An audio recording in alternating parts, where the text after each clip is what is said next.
Janet Pope, longtime friend of the show. How you doing? What's going on, Zach? Happy to be here. Listen, I'm thrilled. I'm thrilled to be here with you. You are. I don't know. There's a bunch of titles I could give you, right? But I'm gonna just say, like, you the Don Dada at Capgemini, right? You're the glue. You're the connective tissue, bringing all these things together. Um, especially around corporate responsibility and just overarching like people, brand strategy. I mean, it's a lot going on. I'd like to understand like what your overarching approach is to corporate responsibility engagement and how it's integrated into the broader operations and business strategy of Capgemini. Yeah, great question. I sort of like your title, maybe better than the official corporate responsibility and engagement one. Um, but when I think about corporate responsibility at Capgemini and in the US and Canada specifically, and how we partner and are really integrated with business and operations and our people and talent initiatives, we're focused on maybe two main things. So, one, we really try to work across all of what we call the pillars of corporate responsibility. And so, when we think about diversity, equity, and inclusion, sustainability as we reduce our own carbon footprint, digital inclusion in the way that we volunteer and give back, leveraging our own technical skills, we don't look at those as silos. We look at them as, there are intersections between these topics. And when we're volunteering and we're training and mentoring people from vulnerable communities on technology, we want to make sure that those groups and cohorts of beneficiaries from that training or learners from those training programs are women and underrepresented minorities or historically marginalized communities. And so, also, when we think about sustainability and um, where we want to have awareness or education or the communities that we want to be the most impactful in. Again, we're thinking about, like, you think about clean water, for example, and which communities are impacted by clean water, right? We want to make sure we're looking at that holistically. And I might even say I want to see more women, more Black talent, more Hispanic talent leading on sustainability topics.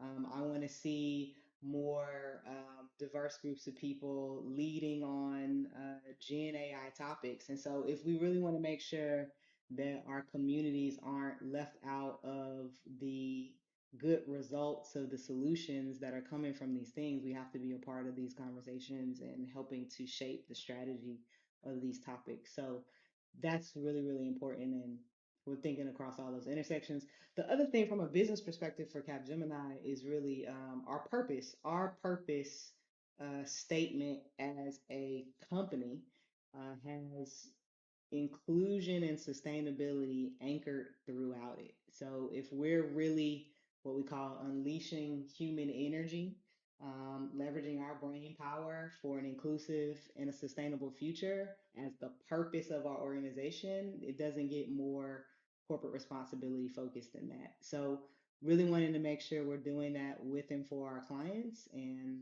all of this is to have a better society, a better planet, a better world. And I hope most, if not all of our people really feel like they're enabled to make a difference for their clients and their clients' customers in these ways. It's interesting you said this, and so you have this title, and it sounds, in certain ways, it sounds very. There's a word for it, Janet. Like when you're, it sounds very altruistic, Mm, right? Right? It sounds extremely altruistic, but it's like a very real capitalist, for-profit narrative under all of it, right? So, like, I'm curious, like, as you think about the role that you sit in, hmm how do you balance like the incredible things you just said with like the also very like black and white, oftentimes very black and white pressures that C-suite executives project upon and press upon their leaders of just like, we need to make revenue.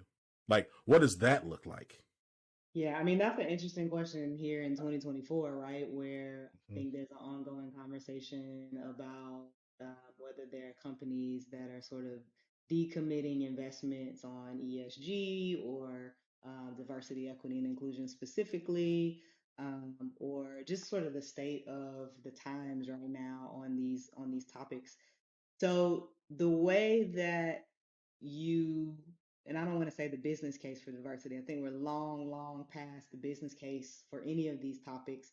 But the way that we try to make sure that it's really clear the value and the benefit to continue to drive our commitment and deliver is based on, for us, the ability to partner with our clients on these topics. So, for example, I'm not sure when this will post, but we're heading into International Women's Day, and a lot of planning around International Women's Day, global event for many, many companies. And so our clients are celebrating International Women's Day as well. There are things that we can do together to continue to grow and expand our relationships in the communities that we're working in, and this is a great way to do that. So there's a way to learn from each other, do things specifically in the community together in our volunteering. I was actually recently a part of the Houston Sustainability Connect, where we brought uh, clients, brought partners on technology, startup company representatives, universities in Houston representatives to talk through the state of where we are related to sustainability and the fact that as a planet we need to have 7% reductions in the best case scenario in 2020 when we were all sheltered in place. We only reduced between 4 and 5% of our carbon emissions. And we need to get 7% annually based on the last meeting of the World Economic Forum in Davos. So this is a problem. This is a challenge. And we're not going to do it as one entity, as one company. We have to come together across organizations, including agencies, governments, et cetera, if we're going to get anywhere near where we need to meet our sustainability goals as a planet. And so when you start to maybe make that really clear and show how we can help our own clients and others think through the solutions for these challenging, like these world challenges, that helps keep this topic at the forefront of people's minds. So it sounds. So what I'm hearing is, since Capgemini is like a client facing consulting, the way that y'all realize change is through the clients that you work with, as opposed to necessarily like as its own independent entity, because Capgemini exists as a services company. Am I right? Yeah, so we are a business and technology transformation partner for our clients. And yes, we can make all of this more real and tangible in the world in the way that we help our clients define their solution. So let me give an example. Um, we have worked with a large, I think I'll say fast food chain or consumer products company to help them think about the the waste of like plastic signage and needing to uh, needing to change plastic signage, right? If you think about a menu at a fast food restaurant, um, having all of that digitized saves carbon from a plastics perspective, but also just when you think about um, other aspects of transport and things, and helping them think through waste reduction and um, how much you don't have to put on a truck now to do some of the things that need to happen in the supply chain. Like we've helped companies think through all of that for carbon reductions. So probably not the cleanest example off the top of my head in terms of the way that I explain that, but that's the type of challenges that we're helping our clients think through all the time. So it's interesting. Like again, in the spirit of like just working with your clients and working like in the market. Hmm. And then it's and I think it's just different and it's unique compared to like, let's say if you were like the head of corporate responsibility at Exxon or at Ford or at like an organization that was building and selling and pushing out widgets to in some way, right? Like it's all about relationships and partnerships. Can you discuss any partnerships or collaborations that Capgemini has formed? You talked about this one particular entity, but like when we talk about like global sustainability goals, like are there any like named brands or partners that come to mind that you're really proud of, and like the in terms of the impact that they've had? Yeah, absolutely. Let me shift from clients to partners though, because I think it would make more sense to talk about some of the partners. So, like um, the World Economic Forum, Capgemini globally was one of the first to join the sort of task force that was dedicated to think through um, race and what specific things companies need to think through to make sure that they had racial equity in their organizations from a strategy perspective, but also just as a collaborative and to have a global approach to it, right? And there were a number of different representatives from multiple countries and multiple companies sort of thinking through what a assessment of that might look like. And so um, I know one thing that we leverage that's not the same as this, but similar is the EDGE process. So economic dividends for gender equality that in the last couple of years has expanded beyond gender and help people think through age and nationality versus where maybe the company is headquartered, race, ethnicity, um, LGBTQ, a number of different factors of how people self identify. And it brings a framework of looking at the company's data, uh, looking at policies and procedures, and understanding whether employees are actually leveraging those policies. And then getting the sentiment of the people in the workforce and comparing all of that data, all of that input to understand where an organization really is on equity. So, you know, in all of the ways that you can define that. And I like that process. Probably the computer engineer in me really likes that holistic process of not only looking at the data, but also looking at how people feel about all of this and whether they're using the policies and um, the actual policies themselves has been really, really important on our journey to help us understand where to focus to improve. So I know there are a number of companies that are EDGE certified. We're globally EDGE certified, which requires you to be certified in a number of countries based on head count. But that has been a really good process for us, and EDGE is actually a great partner. World Economic Forum is a great partner. Um, Valuable 500 is focused on disability and ability inclusion, another great partner. And, you know, we have quite a few globally. UNICEF from a more of a social impact perspective, but those are a few of them.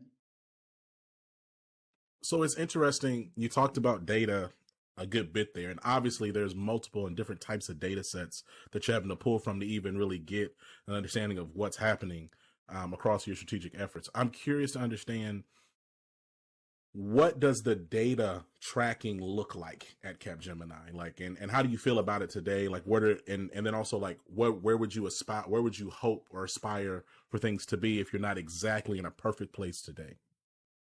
Yeah, that's a good question. I think most people in uh, different facets of talent in HR type positions are probably paying a lot of attention to generative AI and predictive analytics and, interested to understand how they can better leverage these evolving technologies to not only make sense of the data that they have, which I think many companies are probably quite good at this point.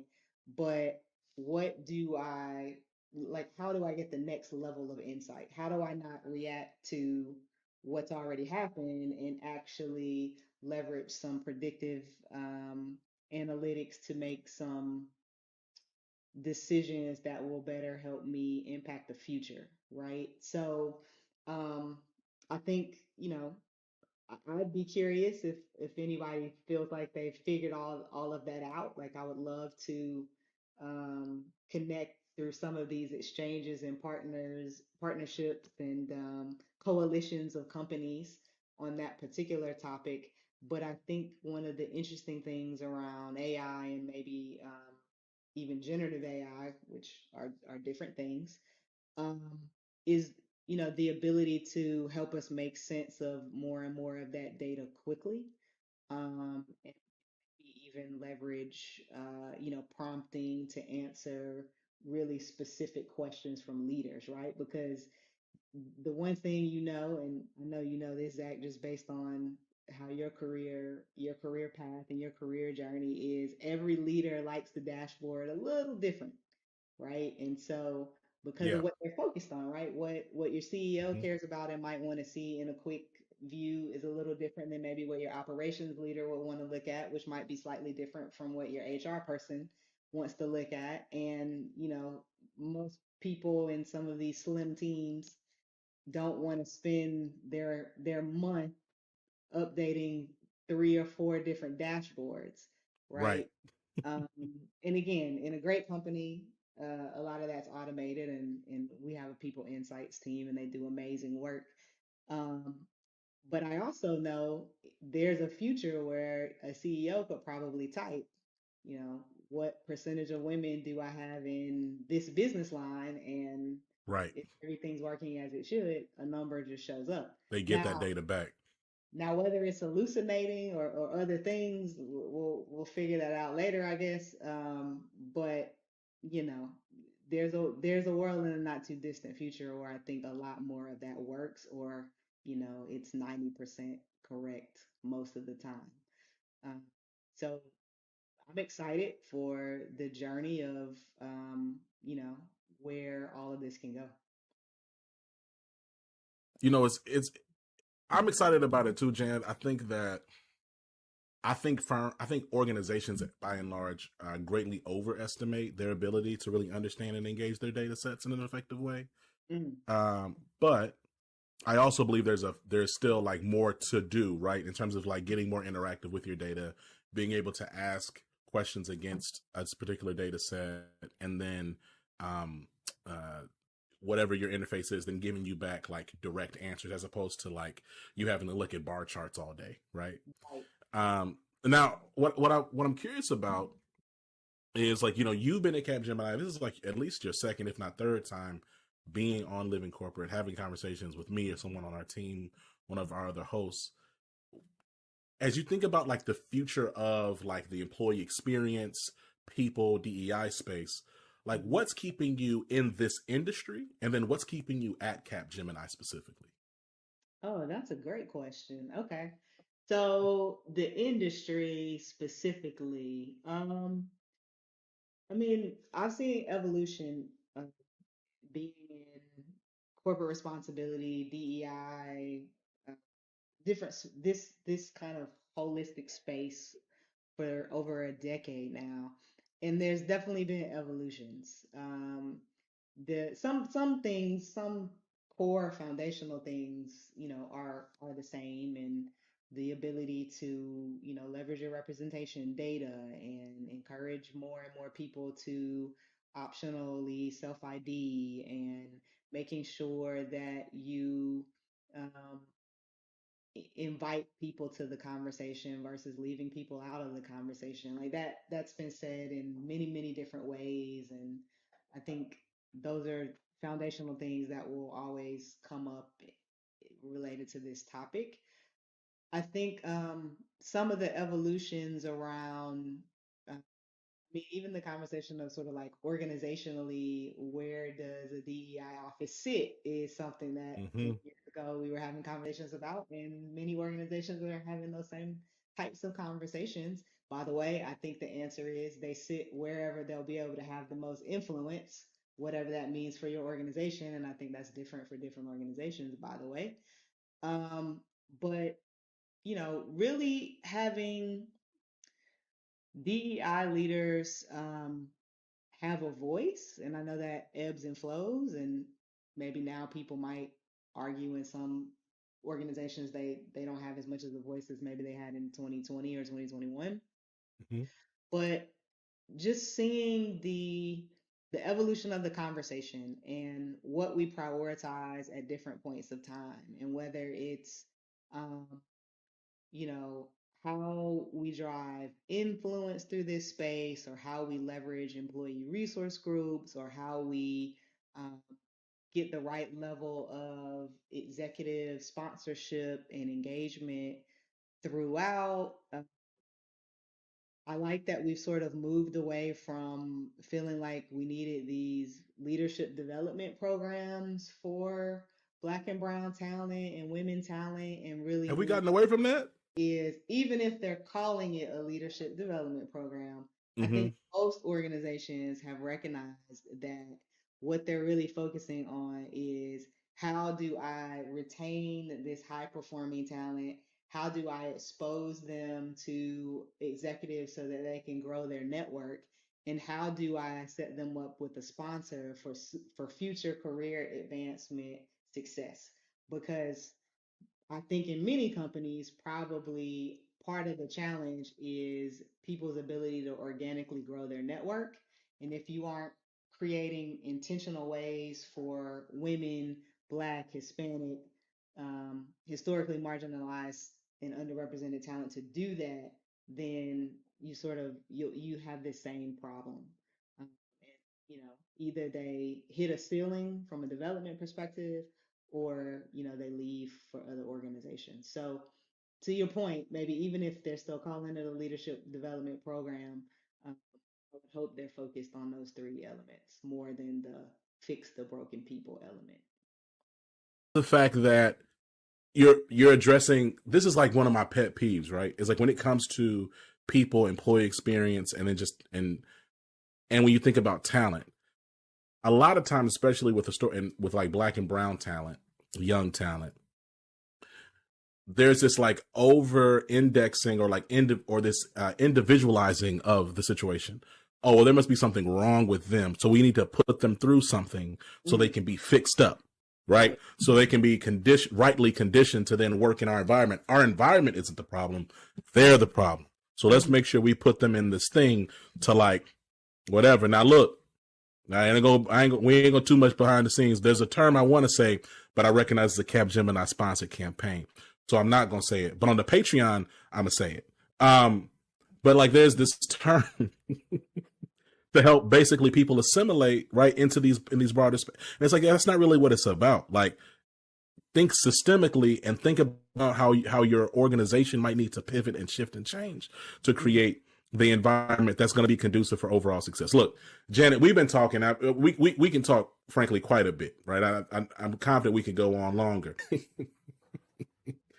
Before I let you go, looking ahead, what are some of the key priorities or goals for Capgemini in advancing its corporate responsibility agenda, and how do you envision the company's role evolving in the broader sustainability ecosystem? Yeah, just give me a second, because you said something there that triggered a thought in me before you moved on. Um, that I'm just trying to get my thoughts together on. No pressure. It was the fix the broken people thing. I think because I'm always so irked by that. I'm probably just having like an emotional reaction. It's I mean, as you put your thoughts together, I'll continue to go. Like, it's a common position. It's really the default position. It's interesting, right? So Jason Tatum recently announced this whole financial literacy program thing. Now, look, I got on my little online, and people sometimes, Jan, I forget I am who I am. So I'll be saying stuff. I don't be thinking people really be caring about what I gotta say, like, which I know sounds ridiculous because we're sitting on a platform I own with thousands of people. So like you think at some point I would realize people actually care. I need to unpack it with my therapist. The point is, he was talking about we got this financial literacy program. And I said, poor people are poor because they don't have no bread. It's not because they don't understand like the interest or the benefits between like a government bond or a certificate of deposit, or how you use how you transfer or convert your traditional IRA into a Roth IRA, or why like an index fund might be more advantageous in a particular season than like a particular stock. Like that's not why poor people are poor, right? Mm-hmm. Like poor people are poor because they don't have access to capital.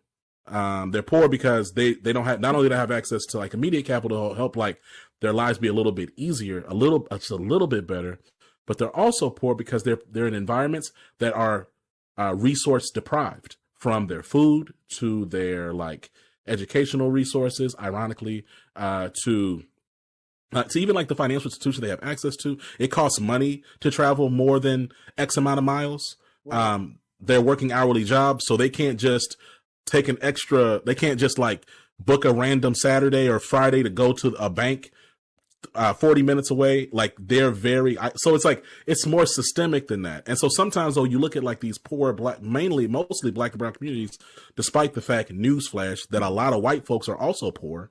Right. We want to say, oh, they're illiterate, right? Even like the term financial literacy is soaked in classism and racism, right? So it's like, and so I said that, and there was this like response of financial literacy is important. If you give a poor person a bunch of money, they're going to spend all that money up immediately. And it's like, first of all, that's not what we're talking about. And no, they aren't.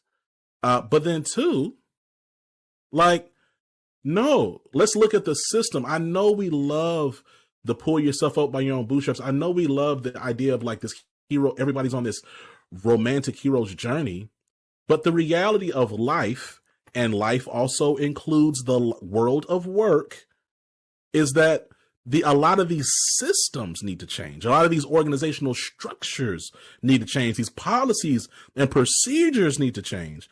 I'm not saying that people are faultless and without blame, but when we over-index on individuals, then we look up and we see planes falling out the sky and we blame DEI for it. So that's where I'm coming from. You know what I'm saying? All right, now did you bake your thought? Are you ready? That actually happened. Yeah, I'm ready. So the other thing I would add to my point around we're not trying to fix the broken people, right? It's really about giving people a platform where they're enabled to shine as leaders and making sure the right people are in the room to see them shine. So that's the way that I'm approaching it. And, when we think about this, I've also thought about this around like the context of women specifically. And for example, I talked about International Women's Day. A lot of times when someone's going to host an International Women's Day panel or an event in March around gender balance and women, it feels like the themes are always soft skills or leadership development, or be your authentic self, or these leadership skills that are great, that are needed. We want to have them. We want men and women and non-binary people to have them, by the way. But why is it always when we have something together with a group and it's themed around women, it seems to always be about those types of skills? Where I actually think, how about next International Men's Day? That's an actual thing. Did not know that. That is a real thing. Google it. I think it happens in October and November. It's toward the end of the year. Okay. Let's have those panel discussions about EQ and soft skills. And let's focus the March discussions on, just, are we connecting on the right things related to business acumen, or what are the conversations that are happening on the golf course that maybe we're not a part of? Well, because let me say this though. Okay. Because men do need the EQ classes now. Yeah, we The all need men, classes. Let's be yeah, but let me just say though that the men, the lack of self of awareness and just cognizance of like, hey, why would you do that? Why would you say that? Why would you make that business decision? So, absolutely, yeah. beautiful, very fair point. Um, And as I think back, let me be fair though. I'm not, there are many strong women leaders who are clearly very business savvy, right? I'm just yes, trying to figure out why we seem to always theme women's events around soft skills and we're not sharing all of the wonderful business knowledge and technical knowledge and process knowledge and strategy with each other. Why do we seem to always want to coach each other and have panels on um, confidence or um, executive presence or navigating your career, right? I'm just it's asking. it's I mean they're fair rhetorical questions. I think that we have to just be honest and name and clock the fact that the things that the things that they're not graded on, they're not graded equitably, right? And you're right, like, and I think on the other side, what I think about, because the things that you're saying that women are often trained for, black and brown people often try to be trained for. Hey, well, here's how you need to show up and make sure you pull your pants up just right and blah blah blah. Meanwhile, Kyle or Connor, his shirt off's wrinkled and he wearing dungarees. Like, what are we talking about? What are we talking about? I'm dressed, I'm suited and booted. I look great out here. You know what I'm saying? Don't get me started. I'm about to start. See, this is where we go, and then they're gonna pull the interview. Okay. So Janet, I Fully, asked it's okay. what? Keep talking. There is, Nah, it's fine. nah, We can get it edited out. It'll be fine. nah, nah. Listen, I asked you. I tried to get you to land the plane. Now you got me No, going. it's totally my fault. I take It full is your fault. responsibility. It's your fault. And now But everybody's watching this because we live streaming it everywhere. And they're going to be like, dang, what's going on with Zach and Janet? And what yeah, they talking about, interviews getting pulled. So looking ahead, I'm going to ask the question one more time. Then we're going to get up out of here. Looking ahead, what are the key priorities or goals for Capgemini in advancing its corporate responsibility agenda? And how do you envision the company's role evolving in the broader sustainability ecosystem? that was a lot of words. I think what you're asking me is what's the future of What's the future? What's the future of the work in the space? What are you excited about as you think about your role in engaging that future? yeah, I'm excited about the ability to just continue to engage across multiple functions, right? So currently I have the opportunity to really interact with marketing more than I did previously, based on some things that I'm doing related to employer brand and talent attractiveness and talent acquisition. And so in the same way that going from being someone who was completely focused on technology transformation and information management, I had to make all sorts of shifts and learn all types of things to move into HR and corporate responsibility. And, you know, marketing, they have a jargon that I'm coming up to speed on and learning about a lot about. And, I think I'm using a word really clearly and it means something totally different in a marketer's context. And so I'm learning all types of things about the function of marketing now that has some interesting intersections with the work, that I'm doing around the traditional corporate responsibility or corporate social responsibility or ESG components. And so I think it's interesting to sort of bring marketing and operations and sales. I remember being really integrated with sales at one point in my DEI journey. And that was a big learning moment in how we could really think through the context of all of this, wearing a sales hat and bringing a sales lens to it. And so, just working with more people who are bringing deep functional expertise to this topic, and other practitioners can do the same, right, wherever they are. That's been really, really useful for me. And I think more functions and leaders of those functions are realizing the value of bringing leaders in the ESG space into their fold for the same reason. So these partnerships, I think, and that was happening before too, but it feels like the partnerships are continuing to evolve and people are seeing more and more value in those types of partnerships. And certainly, I think generationally, the value of multiple perspectives and the openness of, just kind of getting those different perspectives, regardless of your function, that gets more and more important generationally. Janet, look, you're a friend of the show. You're a friend of mine personally. Okay. I appreciate you. Stop laughing. See you, and that's why we. Okay. I want to thank you for being here. I appreciate our conversation. I'm excited about the work that Capgemini is doing. And I'm going to just do a little bit of meta plugging here. I'm excited about this Capgemini campaign, okay? We've got some really dope leaders that we're spotlighting. I'm really honored at the fact that LivingCorporate is able to be in partnership with Capgemini. And I'm excited about the other conversations we have queued up as a part of this campaign, okay? We will talk to you soon. Much more interesting than me, by the way. Here you go again. How are they much more interested in you? Ain't you a DJ? That's true. I'm actually gonna DJ my sister's 40th birthday party coming up. And you have incredible, and your hair texture is incredible. You look like you could stand in for any of the DeBarges at any point in time. Okay, we're taking it there. Okay. No, those are beautiful people. Are we? Wait a minute. Of course they are. Of course they are. Oh, okay. Because I thought we were trying to.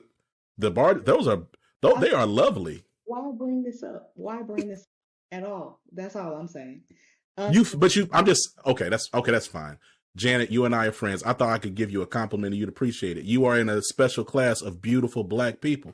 Like you think about the DeBarges, Smokey Robinson. Even listening to this live at this point, like there's better things you can be doing with your afternoon. I'm just saying.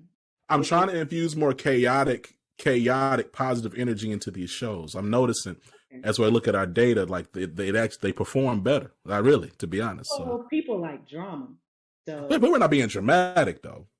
No, but that's the closest that you're gonna get to drama on a LivingCorporate podcast. So well, that's true because we're not messy, but look, air horns to you. Okay, respect to you. Hear them because your sound canceling is really great. But, is it really? Is it that great? Yeah, there was nothing, but I know that you were throwing the DJ air horns, and I appreciate it, and I'll be your sound man. So there you go. Thank you, Janet. Hey, we'll talk to you soon. Thanks everybody for checking us out.